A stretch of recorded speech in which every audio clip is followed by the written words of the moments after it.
जय श्री कृष्णा दोस्तों, आप सभी का मेरे चैनल पर स्वागत है। मैं आपको आज एक बहुत अच्छी कहानी सुनाने जा रही हूँ। अगर आपको मेरी कहानी अच्छी लगे तो मेरे चैनल को सब्सक्राइब करें, वीडियो को लाइक करें और शेयर करें। एक गांव था, गांव का नाम था ठकपुरा। गांव का बच्चा जैसे माँ के पेट से ठगी सीखकर आया था। ठगी के काम से गांव का कोई भी इंसान खुद को बचा न सका था। उसी गांव में नंदू के चाचा भी रहते थे। ठगपुरा में रहने के कारण नंदू के चाचा भी इस ठगी की संख्या से बच नहीं सके थे। ठगी के बेमिसाल ज्ञाताओं में उनकी गिनती होती थी। इसी कारण उन्हें गांव वाले चाचा ठग के नाम से बुलाते थे, मगर सब उन्हें सिर्फ चाचा ही कहते थे। नंदू आज पहली बार अपने चाचा के गांव आया था।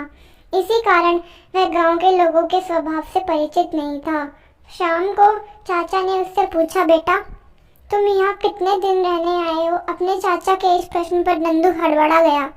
वह बोला, बस चाचा 3-4 दिन, फिर मुझे मामी के यहाँ जाना है। ठीक है बेटे, कहकर चाचा अपने काम में लग गए। मगर नंदू की समझ में नहीं आया कि उसके चाचा ने ऐसा प्रश्न क्यों किया। इस बारे में वह काफी देर तक सोचता रहा, मगर उसकी समझ में ना आया। आखिरकार वह सो गया। अगले दिन उसके चाचा ने कहा, बेटे मैं खेत पर जा रहा हूँ, मगर जाने से पहले एक बात बता देना उचित समझता हूँ। देखो बेटा, समय बहुत खराब है। वैसे भी यह गांव बदनाम है और गांव वाले कुछ ऐसे ही हैं। बाहर से आने वालों को यहाँ खास सावधानी बरतनी पड़ती है, अतः घर से ज्यादा दूर मत जाना। कहकर चाचा खेत पर चल दिए।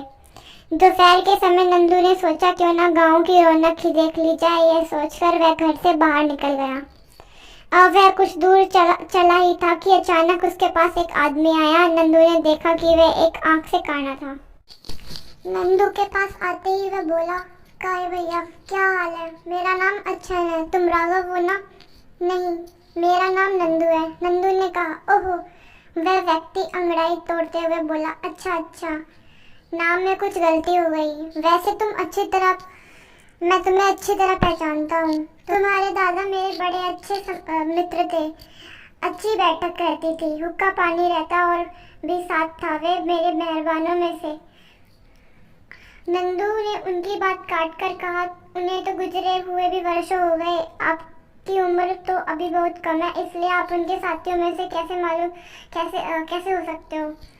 ओह, ये बात नहीं है बेटे। असल में मैं अपनी देखरेख बहुत ज़्यादा रखता हूँ, इसलिए मेरी उम्र का एहसास नहीं होता। खैर छोड़ो, अब काम की बात पर आ जाओ। वह व्यक्ति बोला, काम की बात? कौन से काम की बात?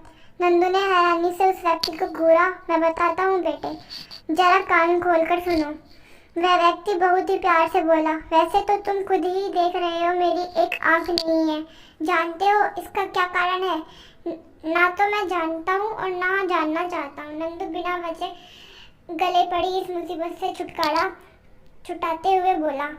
अतः इतना कहकर जैसे ही वह आगे बढ़ा, उस व्यक्ति ने उसका हाथ थाम लिया और बोला, सुनो बेटे, पहले मेरी सुनो। जानते हो मेरी एक आँख क्यों है? दूसरी आँख तुम्हारे दादाजी के पास गिरवी रखी है। उन्होंने वादा किया था कि तुम उनकी पीढ़ी दर पीढ़ी से भी ले लेना। संयोग से आज उनके पोते यानी तुमसे भेंट हो गई, इसलिए लाओ, दे दो मेरी आँख। वह बहुत ही मीठे स्वर में बात कर रहा था। यह सुनकर नंदू घबरा गया। यह तो अजीब मुसीबत है, उसने सोचा। नंदू की खामोशी देखकर वह व्यक्ति गर्मी अख्तियार करने लगा। बात बढ़ने लगी तो नंदू को एक उपाय सूझा। वह उस व्यक्ति से बोला, ठीक है भाई, यदि तुम्हारी आँख हमारे यहाँ गिरवी रखी है तो तुम घर चलो। चाचा के पास रखी है तो वो दे देंगे। तुम ही जाकर ले आओ। वह व्यक्ति बोला। नंदू बोला, नहीं, तुम ही चल के ले लो। यह सुनकर अच्छा नामक वह व्यक्ति नंदू के साथ चाचा के घर की ओर रवाना हो गया। घर पहुंचकर उसने पाया कि चाचा उसी का इंतजार कर रहे थे। उसने जल्दी चाचा को सारी बातें बताई। हालांकि चाचा उसके साथ अच्छन को देखते ही समझ गए थे कि मामला गड़बड़ है। फिर भी नंदू से सारी बात सुनने के बाद उन्होंने अनजान बनकर अच्छन से पूछा, कहो भाई अच्छन, कैसे आना हुआ? जी कुछ ऐसी वैसी बात नहीं है। वैसे तो आप जानते ही होंगे कि इनके दादा यानी आपके पिताजी बड़े सज्जन पुरुष थे। सारे गांव की देखभाल रखते थे और आड़े टाइम में सबकी मदद भी करते थे। अच्छन ने कहा, जी वह तो ठीक है, मगर ये बताइए कि आज आपको हमारे पिताजी की याद कैसे आ गई? चाचा ने मुस्कुराकर पूछा। अब काहे बताऊं चाचा, याद तो बहुत दिनों से आ रही थी, मगर अब तक दिल में ही छुपा रखी थी। अच्छन अपनी बात पर खुद ही टाका लगा के हंसने लगा। मजबूरवश चाचा को भी उसकी हंसी में शामिल होना पड़ा।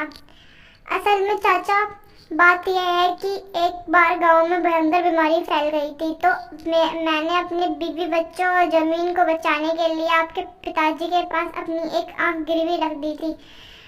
अभी यह रही उधार ली गई रकम, और अब मैं नंदू से अपनी आंख वापस मांग रहा हूँ। इस बात के फैसले के लिए मुझे आपके पास ले आया। तब चाचा ने अच्छन को समझा बुझाकर एक दिन की मोहलत दे दी। अच्छन के जाने के बाद चाचा ने नंदू से कहा, हो गया ना लफड़ा, इसलिए तो मैं तुमसे पूछ रहा था कि कितने दिन रहोगे। नंदू चुप रहा। फिर चाचा पास के बूचड़ खाने की ओर रवाना हुए। वहां पहुंचकर उन्होंने कुछ भेड़ बकरियों की आंखें खरीदी और वापस लौट आए। वापस आकर उन्होंने नंदू को कुछ समझाया और दोनों सो गए। अगले दिन अच्छन मियाँ चाचा के यहाँ पहुँचे। उन्होंने देखा कि चाचा घर पर नहीं है। उन्होंने नंदू पर अपनी हैकड़ी जमानी शुरू कर दी। बोले, देखो नंदू भाई, जल्दी से मुझे मेरी आँख ला दो। वह जानता था कि नंदू के पास आँख होगी ही नहीं तो वह देगा कहाँ से, मगर नंदू ने उसकी आशाओं पर पानी फेर दिया। वह तेजी से अंदर गया और चाचा की योजना के तहत वह अंदर से एक बकरी की आंख ले आया और अच्छन से बोला, लो भाई तुम्हारी आंख। अच्छन ने चौंक कर नंदू की हथेली पर रखी आंख को देखा, फिर उसे अपने हाथ में लेकर उलट पलट कर देखने लगा। वह मन ही मन परेशान भी हो रहा था, मगर आखिरकार ठगपुरा की इज्जत का प्रश्न था। उलट पलट कर देखने के बाद अच्छन ने मुंह बनाकर कहा, यह तो बड़ी है, मेरी आंख नहीं है। वह समझ रहा था कि नंदू के पास वही एक आंख होगी, मगर ऐसा तो था ही नहीं। नंदू वापस गया और दूसरी आंख ले आया। बोला, तब यह वाली होगी। दूसरी आंख देखते ही अच्छन के होश मंतर होने को तैयार हो गए, मगर जल्दी ही उसने खुद को संभाल लिया और बोला, नहीं, यह भी मेरी नहीं है। तब नंदू ने योजना के अनुसार एक दो बार और आंखें दिखाई, मगर अब अच्छन ने उन्हें अपनी आंख न बताई। तो नंदू झुंझलाकर वह सारी टोकरी जिसमें आंख रखी थी उठाकर लाया और अच्छन के सामने पटक कर बोला, इसमें से छांट ले अपनी। तुम्हारे जैसे बहुत से गरीबों ने दादाजी के पास अपनी आंखें गिरवी रखी थी। यह सुनकर और देखकर अच्छन ने झेप उतारने के लिए सभी आंखों से अपनी आंख ढूंढने का नाटक किया। फिर कुछ देर बाद गुस्से भरते हुए बोला, यह क्या मजाक है? क्यों, क्या हुआ? नंदू ने जल्दी से पूछा। देखो, चुपचाप सराफत से मुझे मेरी आंख वापस लौटा दो। वह आग बबूला होने का भरसक प्रयास करते हुए बोला।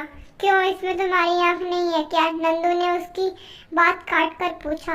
लड़के, मुझसे ज्यादा बकवास मत कर, शराफत से मेरी आंख दो, वरना दुगनी रकम वसूल लूंगा। उसने नंदू के आगे टोकने से पहले ही जल्दी सब कुछ कह डाला। ये गर्मा गर्मी सुनकर अंदर बैठे नंदू के चाचा ये सब नाटक देख रहे थे। वह फुर्ती से बाहर आए और बोले, अच्छन भाई, इस तरह तो तुम्हारी आंख मिलने से रही। ऐसा करो, तुम अपनी आंख नंदू को दे जाओ, ताकि कल वह तुम्हारी दूसरी आंख से मिलाकर वैसी ही आंख तलाश दे। क्या? अच्छन का मुंह खुला का खुला रह गया। अगर कहो तो मैं निकाल दूं अच्छन भाई?